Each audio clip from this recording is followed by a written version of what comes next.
Paul Greenut, célèbre gobelin dans Harry Potter et Ewok dans Star Wars, s'est éteint à l'âge de 56 ans lundi 20 mars, des suites d'un malaise survenu à l'extérieur d'une station de train.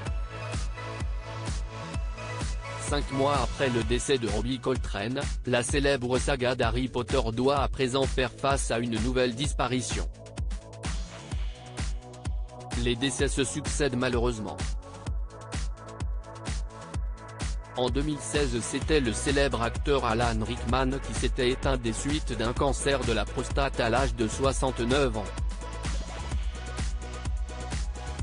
Paul Greenut, qui avait déjà partagé l'écran avec Tom Cruise et David Bowie dans les années 80, laisse derrière lui 3 enfants et petits-enfants ainsi que sa compagne Marianne. Sa fille Sophie Jane Greenut s'est confiée lundi soir à Sky News au sujet de son père. « J'ai le cœur brisé. Aucune fille ne mérite qu'on lui enlève son père. Il était tellement connu et aimé de tous. Il est parti trop tôt. Paul était l'amour de ma vie. L'homme le plus drôle que je connaisse. Il a rendu ma vie complète. La vie ne sera plus jamais la même sans lui », a quant à elle déclaré sa compagne. Une bataille constante contre l'addiction pour le moment, les causes du décès de l'acteur et cascadeur n'ont pas encore été révélées, cependant, les internautes s'interrogent sur la corrélation entre sa supposée addiction à l'alcool et aux drogues et son malaise. En effet, une semaine avant son décès, l'acteur avait admis boire un peu trop mais avait insisté sur le fait de ne pas être pour autant alcoolique.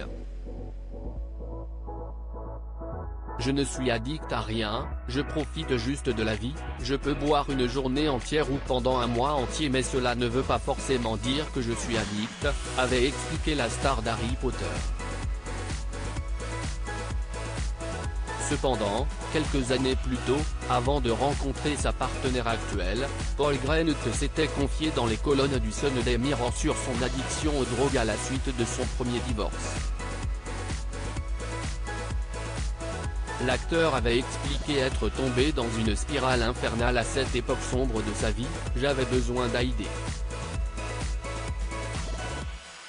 Je prenais de la cocaïne et la situation n'a fait qu'empirer. Je buvais et fumais ce que je pouvais. Malgré des problèmes de santé importants, ses proches ont continué à le soutenir. C'est pourquoi sa belle-fille a annoncé le 20 mars avoir lancé une cagnotte pour les funérailles de son beau-père. « J'aimerais lui donner le meilleur départ qu'il puisse souhaiter », explique-t-elle.